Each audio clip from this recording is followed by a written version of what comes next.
లోకంలో చాలామంది ఏమనుకుంటామంటే తెలివి అనగానే ఒకప్పుడు ఎట్లా ఉందంటే తెలివి అంటే నలుగురికి ఉపయోగపడే విధంగా ఉండేదాన్ని తెలివి అనేవాళ్ళు. కానీ ఇప్పుడు ఈ దినాల్లో దానికి అర్థం మార్చేశారు. తెలివి అనగానే నలుగురిని మోసం చేస్తేనే తెలివిగల్లోడు అంటున్నారు. నలుగురిని అన్యాయం చేసి డబ్బులు సంపాదించుకుంటే అదే తెలివి అంటున్నారు. అర్థం మారిపోయింది. ఒకప్పుడు తెలివి అంటే 10 మందికి ఉపయోగపడేదిలాగా ఉండేది. కానీ ఈ దినాల్లో తెలివి అంటే 10 మందిని మోసం చేసేదిలాగానే ఉంది. అసలు మోసం చేసేవాడినే తెలివిగల్లోడు అంటున్నాడు ఇప్పుడు. మరి మంచి చేసేవాడిని వాడు తెలివి తక్కువడు అంటున్నారు. వాడు తెలివి తక్కువడు కాబట్టి అందరికి సహాయం చేసి వాడు మునిగిపోయాడు. వీడు తెలివిగలవాడు కాబట్టి 10 మందిని ముంచైనా సరే పైకొచ్చాడు అనుకుంటున్నారు. అందుకనే ఈ లోకంలో ఇప్పుడు ఎలక్షన్లు జరుగుతున్నాయి కదా. ఈ ఎలక్షన్లో కూడా చాలామంది నీతి నిజాయితీ ఉన్న నాయకులకు ఓటేయట్లా. ఎందుకంటే వేసినా ఉపయోగం ఉండట్లేదు కాబట్టి. ఎందుకంటే వీడు నిజాయితీగా ఉంటాడు, ఏ డబ్బులు ఎక్కడి నుంచి మోసం చేసి తీసుకురాడు, మాకు పెట్టాడు. అదే అన్యాయం చేసేవాడైతే, లంచాలు తీసుకునేవాడైతే ఏదో రకంగా డబ్బులు సంపాదిస్తాడు, మాకు పెడతాడు. కాబట్టి మాకు డబ్బులు పెట్టేవాడికి మేము ఓటేసుకుంటాం అనుకుంటున్నారు జనాలు. అట్లాగే ఓటేస్తున్నారు. కాబట్టి ఈ దినాల్లో అన్నీ మార్చేశారు, అర్థాలన్నీ మార్చేశారు. యేసుక్రీస్తు కాలంలో ఆయన ఒక ఉపమానం చెప్పాడు ఒక వ్యక్తి గురించి. అతడు ఎవరంటే అన్యాయస్తుడైన గృహ నిర్వాహకుడు. ఎట్లాంటి వాడంట? అన్యాయస్తుడైన గృహ నిర్వాహకుడు. గృహ నిర్వాహకుడు అంటే స్టీవార్డ్షిప్ అంటే చాలా గౌరవించదగిన ఒక మంచి పదవి గృహ నిర్వాహకుడు అంటే. ఏమిటి గృహ నిర్వాహకుడు అంటే? చాలామంది ధనవంతులు కానివ్వండి, రాజులు కానివ్వండి, వాళ్ళ కింద ఒక మేనేజర్ని పెట్టుకుంటారు. ఈ దినాల్లో మన మేనేజర్ అన్నట్లుగానే ఆ రాజు కింద ఒక మేనేజర్ అంటే ఒక గృహ నిర్వాహకుడు ఉండేవాడు. ఇదేం చేసేవాడు? ఇతను అన్నీ చూసుకునేవాడు మొత్తం. అంటే రాజు కింద ఒక గృహ నిర్వాహకుడు ఉన్నాడు అంటే గనక, ఉదాహరణకి మనం పాత నిబంధనలు చూస్తే గనక ఐగుప్తు రాజు కింద పోతీఫరు అనే అతను ఉండేవాడు, గృహ నిర్వాహకుడు. ఏం చేసేవాడు ఈ గృహ నిర్వాహకుడు అంటే, ఆ రాజుకు సంబంధించిన ఎన్ని పొలాలు ఉన్నాయి, ఒక్కొక్క పొలాన్ని ఎవరెవరి కౌలుకి ఇచ్చారు, వాళ్ళ దగ్గర నుంచి ఎంత వస్తుంది, పెట్టుబడి ఎంత, రాబడి ఎంత, ఈ లెక్కలన్నీ కూడా జాగ్రత్తగా అన్నీ మెయింటైన్ చేస్తూ రాజుకి ఏ నష్టం రాకుండా, ఏ కష్టం రాకుండా మొత్తం లెక్కలన్నీ కూడా కరెక్ట్గా చూసేవాడు. అకౌంటెంట్ చేసేవాడు, తర్వాత ఓనర్షిప్ చేసేవాడు, అన్నీ చేసేవాడు. పేరుకు మాత్రమే రాజు అయినా ఇక మిగతా అవన్నీ కార్యక్రమాలు ఈయన అండర్లోనే జరుగుతూ ఉండాలి. అలాగే చేసేవాడు. అట్లాంటి వాళ్ళని ఏమంటామంటే గృహ నిర్వాహకుడు అంటాం. అంటే ఒక పెద్ద గృహం ఉంటే దానికి సంబంధించిన ప్రతిదీ ఈయన దగ్గరుండి చూసుకుంటాడు. ఇట్లాగా ఒక ధనవంతుడి దగ్గర ఒక గృహ నిర్వాహకుడు ఉన్నాడు. ధనవంతుడి దగ్గర గృహ నిర్వాహకుడు చాలా జాగ్రత్తగా చూడండి. ధనవంతుడు, ఆయన దగ్గర ఎవరున్నారు? గృహ నిర్వాహకుడు. ఈయన గృహ నిర్వాహకుడు అంటే చెప్పాను కదా, చక్కగా అన్నీ చేయాలి, ప్రతిదీ న్యాయంగా ఉండాలి, రాబడి ఎంత, పెట్టుబడి ఎంత, ఎంత వస్తుంది, ఎంత పోతుంది, అన్ని లెక్కలన్నీ ఈయన దగ్గర కరెక్ట్గా ఉండాలి. కానీ ఈ గృహ నిర్వాహకుడు అన్యాయస్తుడిగా మారాడు. న్యాయంగా ఉండాల్సిన వాడు ఏమయ్యాడు? అన్యాయస్తుడిగా మారిపోయాడు.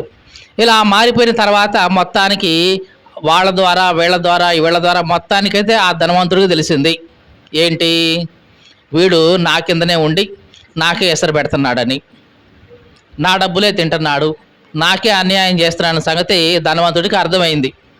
అర్థమైన తర్వాత ఇక ఒక నిర్ణయం తీసుకున్నాడు. ఇట్లాంటి వాడిని గృహ నిర్వాహకుడిగా ఉంచకూడదు, ఉంచితే ఇప్పుడు వచ్చిన నష్టం కంటే 10 రెట్లు ఇక ముందు వస్తుంది అనుకున్నాడు. పిలిచాడు వాడిని.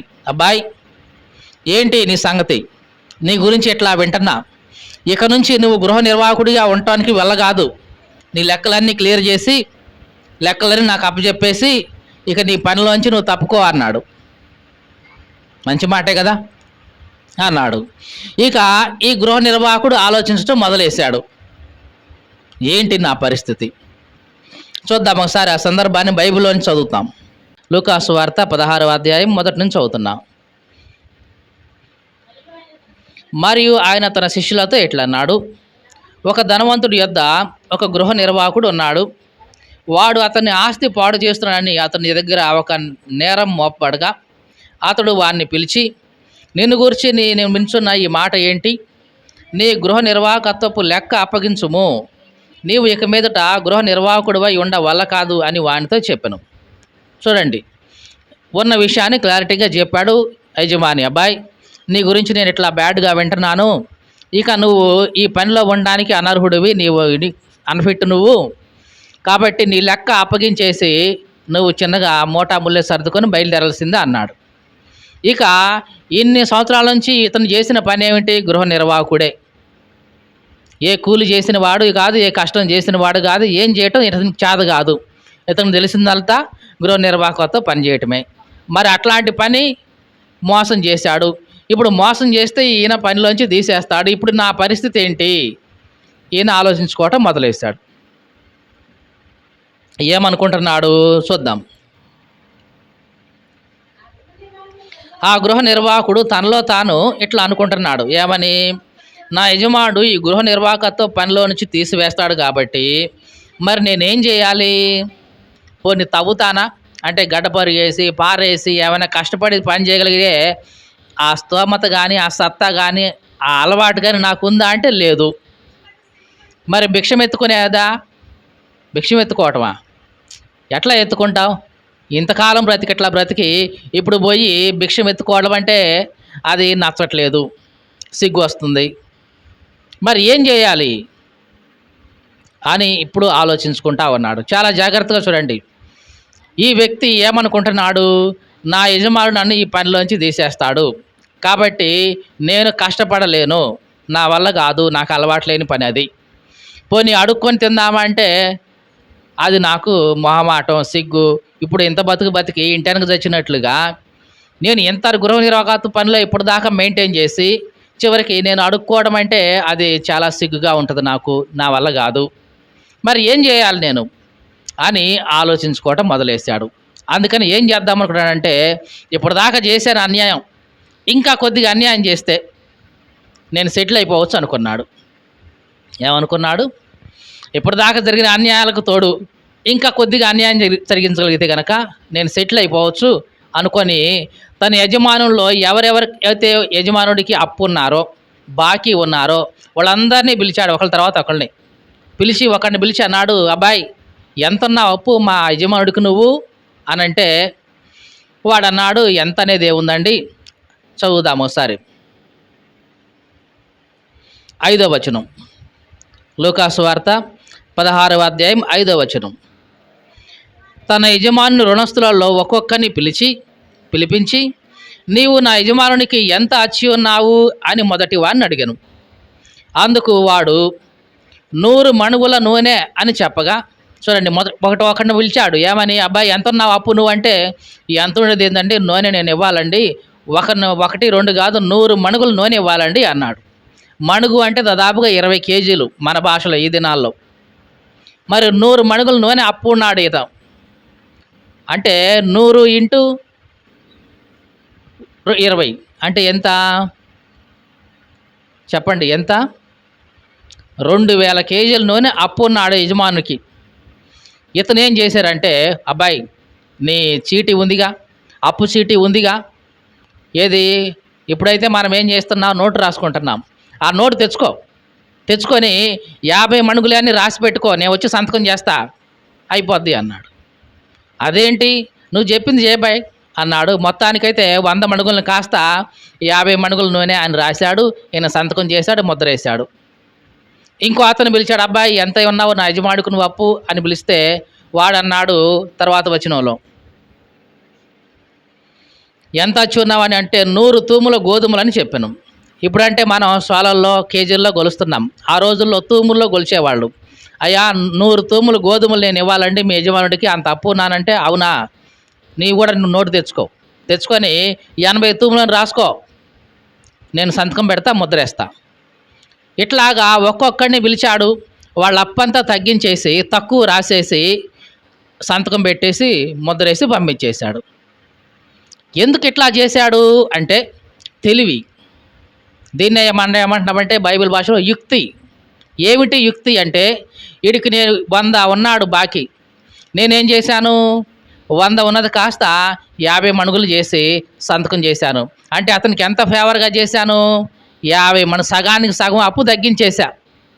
రేపు నేను ఈ ఉద్యోగంలోంచి బయటపడిన తర్వాత, నన్ను యజమానుడు తీసేసిన తర్వాత, నేను అతని దగ్గర పోయి, అబ్బాయి నీకు నేను తగ్గించాగా, సగానికి సగం అప్పు తగ్గించాగా, కనీసం నాకు భోజనం పెట్టవా, నన్ను చూసుకోవా, నువ్వు నా స్నేహితుడు కాబట్టే నేను నీకు ఇంత తగ్గించింది, మరి నేను నీకు స్నేహితుడిని కదా, నన్ను మీ ఇంట్లో చేర్చుకోవా అని అనొచ్చు కదా. అంటే ఇతను ఈ అన్యాయపు సిరితో ఏం చేశాడు, స్నేహితులను సంపాదించుకున్నాడు. ఎందుకంటే ఈ పనిలో నుంచి తను తీసివేయబడిన తర్వాత వాళ్ళు తన గృహాల్లో ఇతన్ని చేర్చుకోవచ్చు కదా.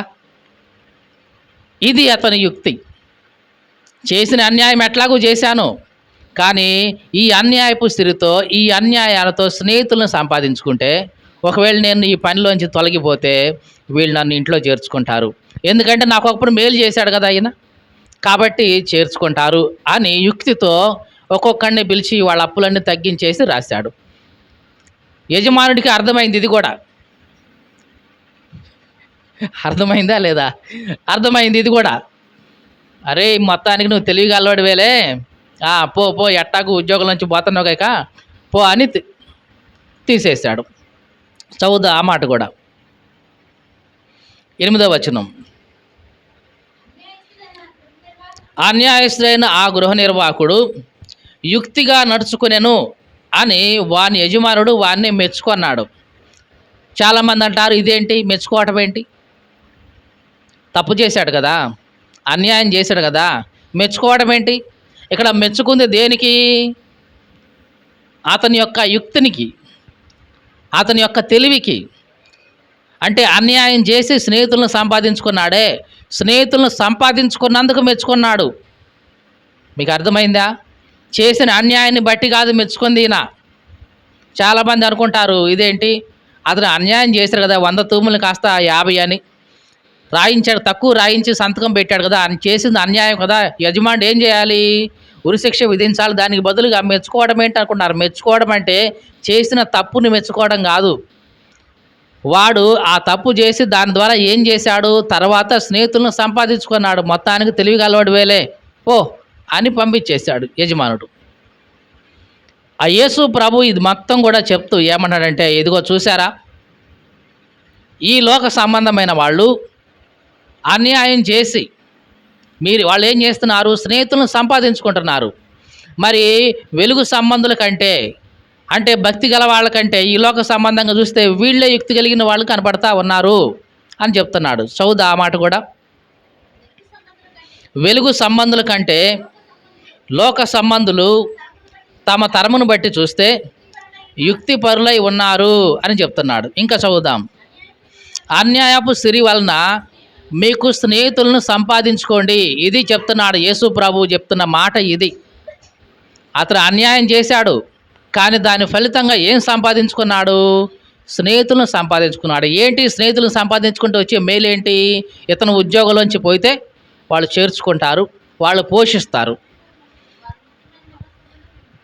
అందుకని యేసు ప్రభు అంటున్నారు, అన్యాయపు స్థితితో మీరు కూడా ఏం చేయాలి, స్నేహితులను సంపాదించుకోవాలి. అంటే మేము కూడా అన్యాయం చేయొచ్చా అండి, మేము కూడా మోసం చేయొచ్చా అండి, ఇట్లా మోసం చేసి మేము కూడా డబ్బు సంపాదించుకోవచ్చండి, ఈ ఉద్దేశంతో యేసు ప్రభు చెప్పట్లా. ఇది అన్యాయపు సిరితో మీకు స్నేహితులను సంపాదించుకోండి. అన్యాయపు సిరి అంటే చాలామంది అనుకుంటారు మోసం చేసిన డబ్బని. అన్యాయపు సిరి అంటే చాలామంది అనుకుంటారు ఏదిగో అప్పు తీసుకొని ఎగ్గొట్టిన డబ్బని. ఈ లోకంలో ఏ డబ్బైనా సరే అది అన్యాయపు సిరే. నువ్వు కష్టపడి సంపాదించుకుందైనా సరే, మోసం చేసి సంపాదించుకుందైనా సరే, లంచం తీసుకుని సంపాదించుకుందైనా సరే, ఏదైనా సరే దేవుని దృష్టిలో ఈ లోకంలో ఉన్న సిరి మొత్తం కూడా అన్యాయపు సిరి. ఎందుకు అన్యాయపు సిరి అంటే నిన్ను ఎప్పుడు కూడా మోసం చేసేదే ఇది. నీకు అర్థమైందండి? ఈ సిరి, ఈ డబ్బు, ఈ లోక సంబంధమైన సిరి నిన్ను ఎప్పుడు కూడా మోసం చేస్తూనే ఉంటుంది, నీకెప్పుడు అన్యాయం చేస్తూనే ఉంటుంది. ఎట్లాగండి, నువ్వు 10 లక్షలు సంపాదించావు, అదే 10 లక్షలు పట్టుకొని అమెరికా పో, అవి నీ ముఖాన్ని కొడతారు, నువ్వు ఎందుకు పనికిరావి అని. అదేంటి మరి ఈ మరి భారతదేశంలో బాగానే పనికొచ్చాయి కదా ఇవి. మరి అమెరికా పోతే ఏమైంది? వీటికి విలువ లేదు. మరి అమెరికా డబ్బు మార్చుకున్నావు, అక్కడ నుంచి వేరే దేశానికి పోయావు అనుకో, మళ్ళీ అక్కడ ఆ డబ్బు చెల్లదు. అంటే ఈ సిరి అనేది ఒక దేశానికి మాత్రమే పరిమితం, ఇంకో దేశానికి పోతే మళ్ళీ కన్వర్షనే. అంటే దీనికి నిలకడ లేదు, అది ఎప్పుడు వస్తుందో తెలియదు, ఎప్పుడు పోద్దో తెలియదు. కాబట్టి ఈ లోక సంబంధమైన సిరి డబ్బు ఏదైనా ఉంది అంటే అది అన్యాయపు సిరి.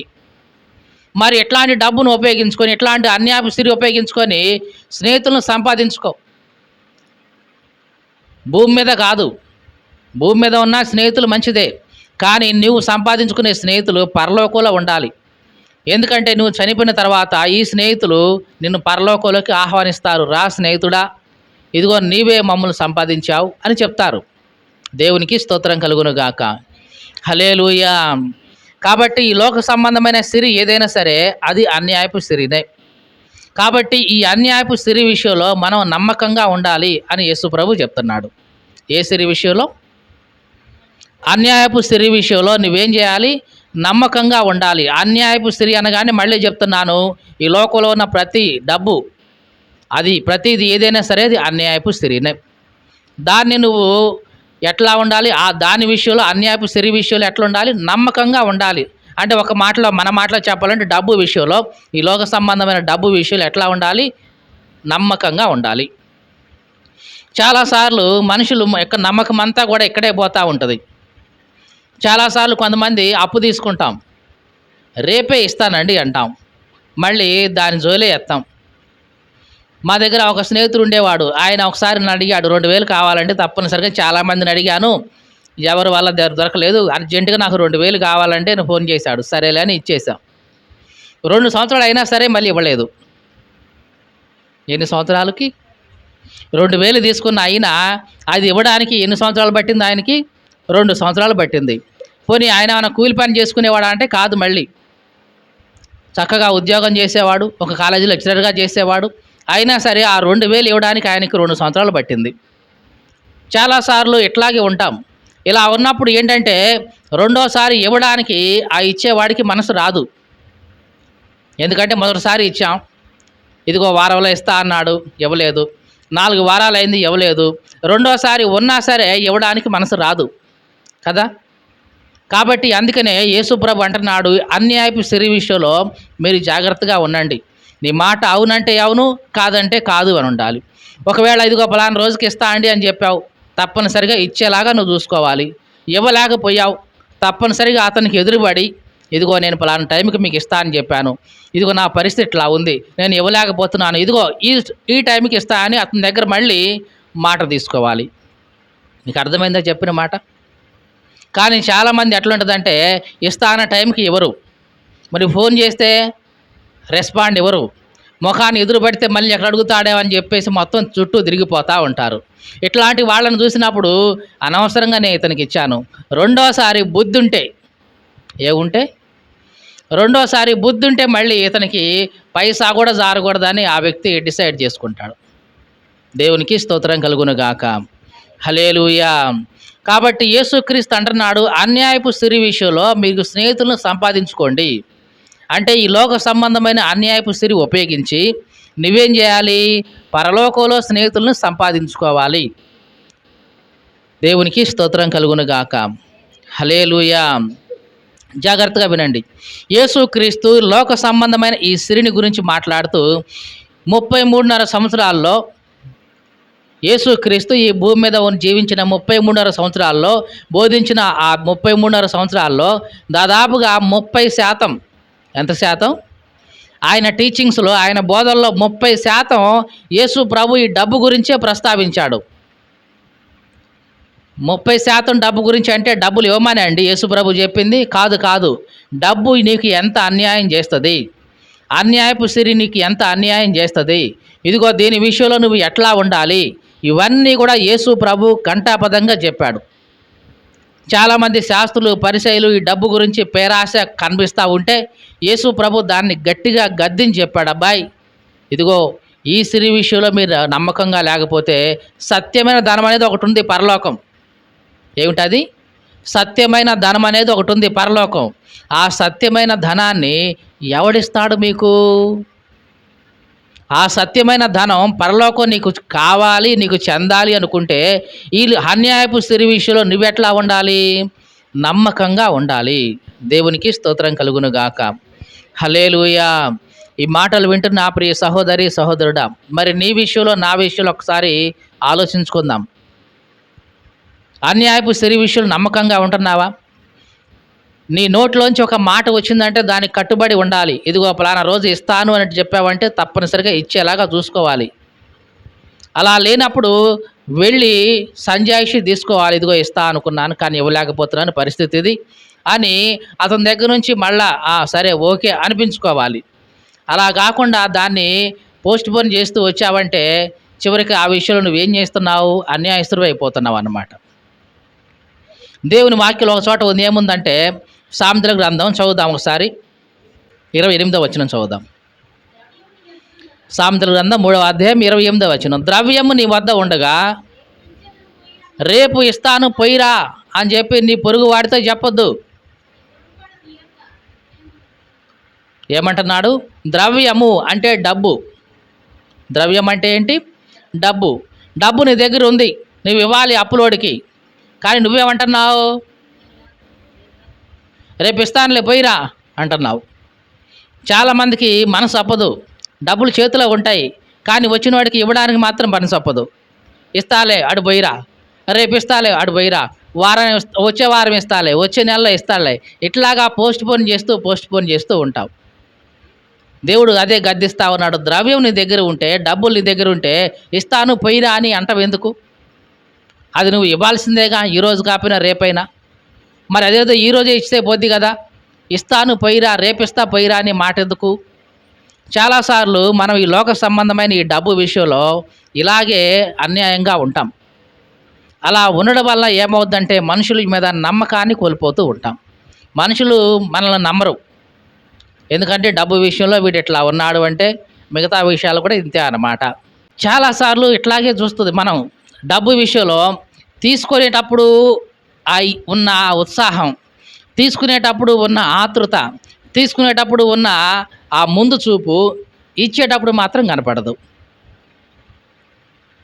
తీసుకునేటప్పుడేమో చాలా ఫాస్ట్గా, అంతకంటే ముందు ఒక సమయం అంటే సమయానికి ముందే వచ్చి కూర్చొని తీసుకుంటాం. కానీ ఇవ్వబోయేటప్పటికి మాత్రం అంత తొందరగా రాము. ఎందుకంటే ఇవ్వడానికి మనసు అప్పదు. లేక ఉంటే అది వేరే విషయం, కానీ ఉంచుకొని కూడా ఇవ్వడానికి మనసు రాని వాళ్ళు లోకంలో చాలామంది ఉన్నారు. కాబట్టి నీవు అన్యాయపు సిరి విషయంలో నమ్మకంగా ఉండాలి. అది నీ ఇంటి ఎదురు వాళ్ళైనా సరే, నీ ఇంటి పక్కోళ్ళైనా సరే, నీ ఇంటి వెనకోళ్ళైనా సరే, నీ స్నేహితులైనా, బంధువులైనా, అవసరమైతే నీ అన్నైనా, చెల్లైనా, తమ్ముడైనా సరే, ఫలానా సమయంలో ఇస్తాను అన్నప్పుడు తప్పనిసరిగా ఇవ్వాల్సిందే. ఇవ్వలేని పక్షంలో ఇదిగో నేను ఈ పరిస్థితి వల్ల ఇవ్వలేకపోతున్నాను, దయచేసి మరలా ఇదిగో ఈ సమయంలో ఇస్తాను నువ్వు తప్పనిసరిగా వాళ్ళకి చెప్పి సంజాయిషి తీసుకోవాలి. లేకుంటే నీవు అన్యాయస్తుడివి, ఇతను తీసుకుంటాడు తప్ప తిరిగి ఇచ్చే రకం అయితే కాదు అని వాళ్ళు మెంటల్గా నీ విషయంలో ఫిక్స్ అయిపోతారు. ఆ తర్వాత నీకు ఎంత పెద్ద అవసరం ఉన్నా సరే మళ్ళీ వాళ్ళు ఇవ్వడానికి ముందుకు రారు. ఇది ఎట్లాంటిదంటే చిన్నప్పుడు కథ చదువుకున్నాం, పులి లేదు గిలి లేదు అని. ఏంటంటే కథ పులి గిలి అనే ఒక కథ ఉండేది చిన్నప్పుడు మేము చదువుకునేటప్పుడు. దాంట్లో ఒక తండ్రి అడవిలో గొర్రెలు కాసుకుంటూ ఉన్నాడు. ఆ తండ్రితో పాటు కుమారుడు కూడా గొర్రెలు కాస్తూ ఉన్నాడు. ఆ గొర్రెలు కాసే సమయంలో దాదాపుగా ఎప్పుడోకప్పుడు పుళ్ళు వస్తూ ఉంటాయి. ఈ తండ్రి అన్నాడు, నాన్న పుళ్ళు వస్తూ ఉంటాయి, జాగ్రత్తగా చూస్తూ ఉండు, ఎక్కడైనా సరే పులి కనపడితే కనుక నాన్న పులి అని గట్టిగా అరు, నేను వస్తా, ఇద్దరం వచ్చి మనం గొర్రెలను కాపాడుకుందాం అన్నాడు. సరేలే నాన్న అని ఈ కొడుకు గొర్రెలు కాస్తూ ఉన్నాడు. వీళ్ళ నాన్న వేరే చోట పని చూసుకుంటా ఉన్నాడు.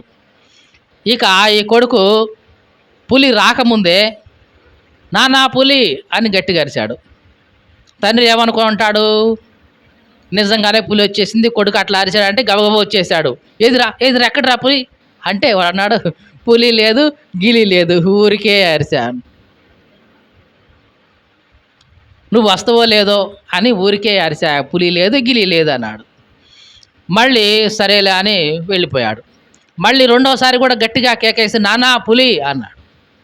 తండ్రి మళ్ళీ ఈసారి కూడా పరిగెత్తుకుని వచ్చేసాడు. ఎక్కడ్రా ఎక్కడ్రా ఎక్కడ్రా అంటే మళ్ళీ కొడుకు అన్నాడు, పులి లేదు గిలి లేదు ఊరికే అన్నాడు. ఇక తండ్రికి ఏమనిపిస్తుంది, వీడు కావాలని ఆట పట్టిస్తా ఉన్నాడు, పులి రాకపోయినా సరే పులి పులి అని అరుస్తున్నాడు వీడు అని తండ్రి అనుకున్నాడు. ఈసారి మూడోసారి ఏం జరిగిందంటే నిజంగానే పులి వచ్చేసింది. వీడు అప్పటిలాగానే అరిచాడు, నానా పులి నానా పులి అని అరిచాడు. కానీ తండ్రి ఏమనుకున్నాడంటే వీడేదో పరాచకాలకే అరుస్తా ఉన్నాడు, ఏం లేదు ఇది కూడా అట్లాంటిది అనుకొని ఇక రాలా. జరిగింది ఏమిటి, ఆ పులి వచ్చేసింది, ఆ గొర్రెల్లో ఒక దాన్ని నోటగరుచుకుంది, మళ్ళీ తీసుకొని పోయింది. ఇదంతా ఎందుకంటున్నామంటే మొదటిసారి పులి అని అరిచినప్పుడు తండ్రి వచ్చినప్పుడు, రెండోసారి వచ్చినప్పుడు, మూడోసారి తండ్రి ఏమనుకున్నాడు, మెంటల్గా ఫిక్స్ అయిపోయాడు, కావాలనే ఇట్లా చేస్తున్నాడు, నన్ను ఆట పట్టించడం కోసం ఇట్లా చేస్తున్నాడని తండ్రి అనుకున్నాడు. అందుకనే తండ్రి రాలేదు, చివరికి జరగాల్సిన అన్యాయం జరిగిపోయింది. మనుషులుగా చాలాసార్లు మనం ఎట్లాగే చేస్తాం, కొన్నిసార్లు పరాచకాలుగా ఆడుతూ ఉంటాం. ఏది, డబ్బు విషయంలో కూడా.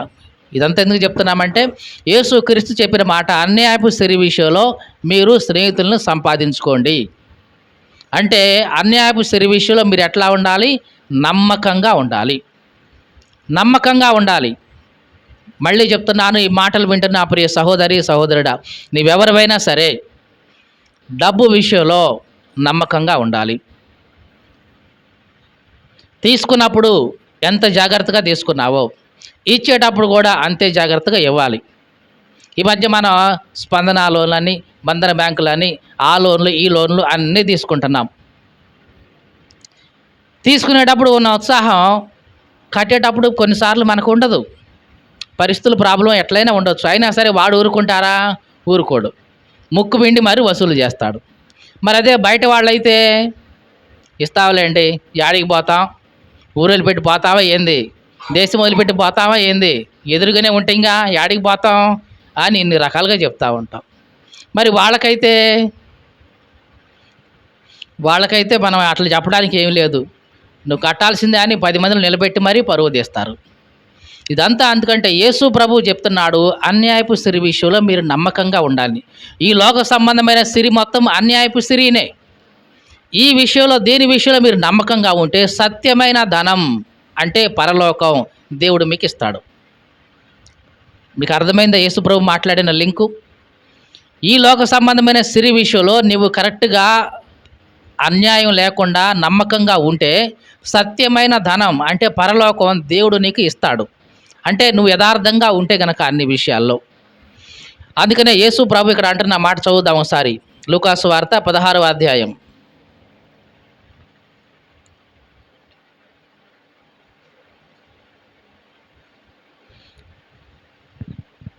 11వ వచనం చదువుదాం.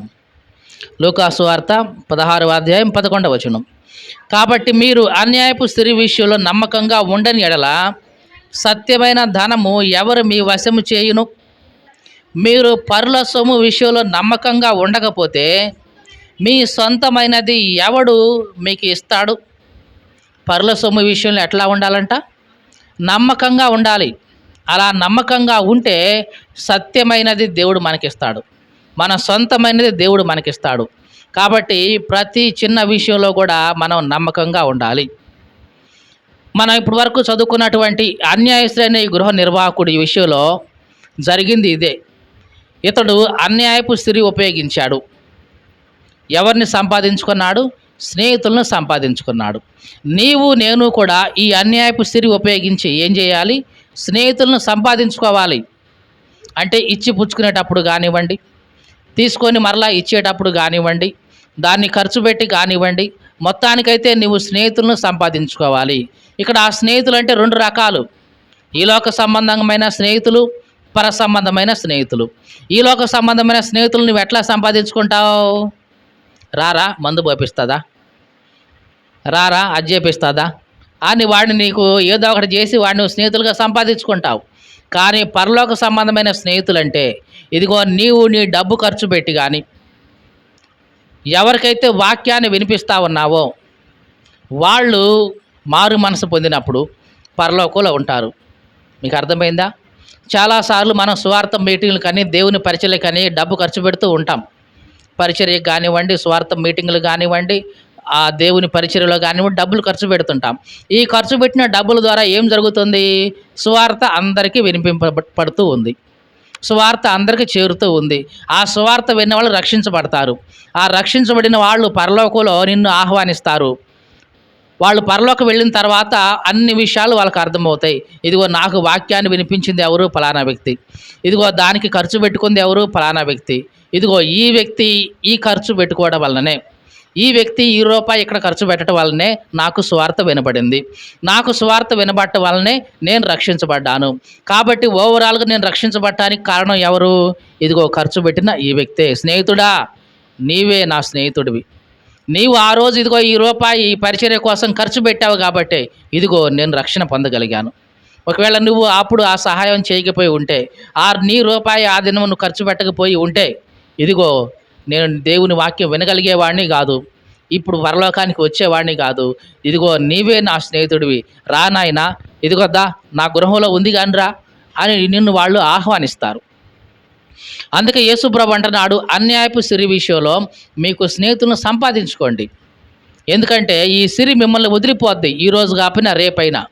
కానీ సత్యమైన ధనం ఉందే పరలోకం, ఆ పరలోకంలో వాళ్ళు మిమ్మల్ని చేర్చుకుంటారు. దేవునికి స్తోత్రం కలుగునుగాక. హల్లెలూయా.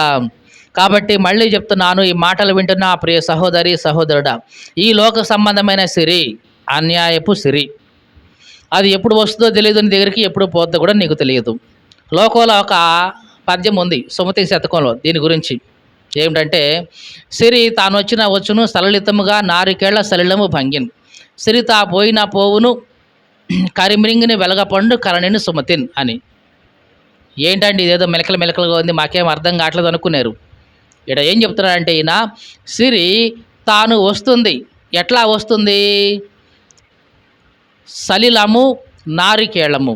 సలిలము అంటే నీరు, నారికేళం అంటే కొబ్బరికాయ. కొబ్బరికాయలోకి నీళ్లు వచ్చిన విధంగా లోక సంబంధమైన సిరి డబ్బు వాళ్ళ జీవితంలోకి వచ్చేస్తుంది, మనిషి జీవితంలోకి కదండి. మనకు బాగా తెలుసు, కొబ్బరి చెట్టు కొబ్బరికాయలు కాస్తుంటాయి.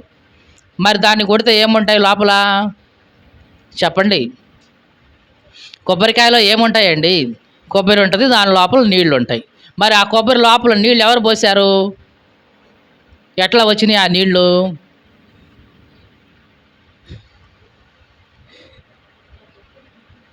చెప్పరేంటి? కొబ్బరి బాండంలోకి నీళ్ళు ఎట్లా వచ్చినాయి? ఎవరు పోస్తే వచ్చినాయి? ఎవరు పోయలేదు, కానీ వచ్చేసాయి, తెలియకుండానే వచ్చేసాయి. అవి ఎట్లా వచ్చినాయి ఏంటని ఎవరికేం తెలియదు, ఎవరు పోయలేదు.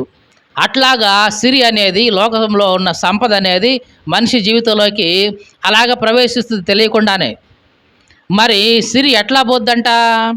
కరిమింగిన వెలగపండు కరణిని సుమతిన్. కరి అంటే ఏనుగు, కరి అంటే నల్లగా ఉండే ఏనుగని. కరిమింగిన వెలగపండు అంటే ఒక వెలగపండుని ఏనుగు మింగితే మళ్ళీ అది పెండ వేసినప్పుడు ఆ పెండలో కాయ అట్లాగే వచ్చేస్తుంది. మీకు అర్థమైందా? ఏనుగు అది ఒకేసారి మింగేసిద్ది వెలగపండుని, వెలక్కాయ నోట్లో ఉండి మింగేస్తుంది. అది దాని కడుపులోకి వెళ్ళిపోయి తర్వాత మల విసర్జన ద్వారా పెండలాగా వచ్చేస్తుంది. ఆ పెండలో ఇదిగో ఈ వెలగకాయ ఎట్లదట్లా కాయలాగానే ఉంటుంది. ఆ పెండలో దొరికిన ఆ కాయను కనుక పగలగొట్టి చూస్తే దాని లోపల ఏమీ ఉండదు, గుజ్జు ఏమీ ఉండదు. అదేంటి గుజ్జు ఎట్లా మాయమైంది? అంతే, మాయమైపోయి ఉంటుంది. అట్లాగా సిరి అంటే ఈ లోకంలో ఉన్న డబ్బు అనేది మాయమైపోతుందంట. ఇది ఆయన చెప్పాడు ఆ శతకంలో. ఇదంతా ఎందుకు చెప్తున్నామంటే, అన్యాయపు సిరి ఇది. ఎలా వస్తుందో నీకే తెలియదు, కానీ వస్తుంది. పోయేటప్పుడు ఎలాగా పోతుందో నీకే తెలియదు, కానీ పోతుంది. కాబట్టి దీన్ని ఆధారం చేసుకొని నువ్వు విర్రవేగకూడదు. దీన్ని బట్టి నీవు అతిశయించకూడదు. నాకు ఎంత ఉంది, నాకు అంత ఉంది, నాకు ఇంత ఆస్తి ఉంది, ఇంత ఆస్తి ఉందని చెప్పేసి నువ్వు ఎప్పుడు కూడా విర్రవీయకూడదు. ఇది ఎప్పుడు వచ్చిందో నీకు తెలియదు. వచ్చిందా మంచిదే, 10 మంది కోసం వాడు. ఎప్పుడు పోద్దో కూడా నీకు తెలియదు. కాబట్టి ఉన్నప్పుడు ఒక రకంగా, పోయేప్పుడు ఒక రకంగా కాదు. ఉన్నా లేకపోయినా ఇదిగో నీ అట్లాగే ఉండాలి. నువ్వులాగానే ఉండాలి. చాలామంది ఎట్లా ఉంటుందంటే ఫస్ట్ తారీఖు శాలరీ వచ్చిందంటే నా అంతటోడు లేడు అనుకుంటాడు. అది కాస్త వారంలో మొత్తం కరిగిపోద్ది. ఇక తర్వాత అది నాలాంటోడు లేడు ఈ భూమి మీద అనుకుంటాడు, మళ్ళీ మొదలేస్తాడు. అంటే డబ్బులు చేతిలో ఉంటే ఇక నా అంతటోడు లేడు అన్నట్టుగా ఉంటావు. కానీ డబ్బులంతా పోయే రోజు ఒక రోజు వస్తుంది. అప్పుడు మళ్ళీ అందరి కోసం ఎదురు చూస్తూ ఉండాలి. కాబట్టి అట్లా ఉండకూడదు నీ జీవితంలో. నీ దగ్గరికి డబ్బులు ఉన్నప్పుడు నువ్వు ఎట్లా ఉన్నావో, డబ్బు లేనప్పుడు కూడా అట్లాగే ఉండాలి. అంటే అందరితో కలిసి ఉండాలి, అందరితో కలివిడిగానే ఉండాలి, మంచిగా మర్యాదగా ఉండాలి. అన్ని విషయాల్లో ఉన్నప్పుడు ఒకలాగా, లేనప్పుడు ఒకలాగా కాదు. దేవునికి స్తోత్రం కలుగునుగాక. హల్లెలూయా.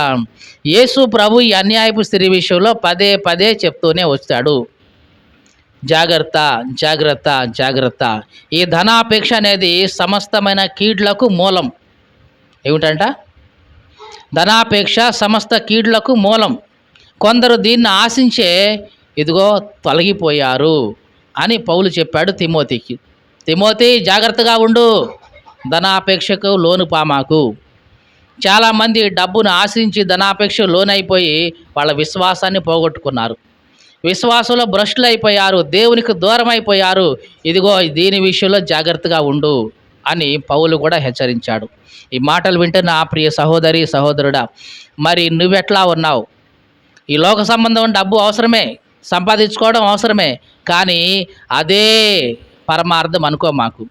లోకంలో అనుకుంటారు పైసామే పరమాత్మ అని, అంటారా లేదా? డబ్బుకు లోకం దాసోహమని అంటారు లోకంలో. కానీ నీవు అట్లా ఉండకూడదు. మీకు అర్థమైందండి? లోకమంతా ఏమనుకుంటుంది? పైసామే పరమాత్మ అంటుంది. అంటే డబ్బులోనే దేవుడు ఉన్నాడు అని. కానీ నీ దేవుడు డబ్బులో లేడు. నీ దేవుడు నీ హృదయంలో ఉన్నాడు. నీ దేవుడు నీ మనసులో ఉన్నాడు, కానీ డబ్బులో కాదు. కాబట్టి లోకంలో ఉన్నది వేరు, క్రైస్తవుడిగా దేవుని బిడ్డగా నీవు ఉండాల్సిన పద్ధతి వేరు. కాబట్టి అన్యాయపు స్త్రీ విషయంలో నమ్మకంగా ఉందాం. అప్పుడు సత్యమైన ధనం అంటే పరలోకం దేవుడు మనకు ఇస్తాడు. దేవునికి స్తోత్రం కలుగునుగాక.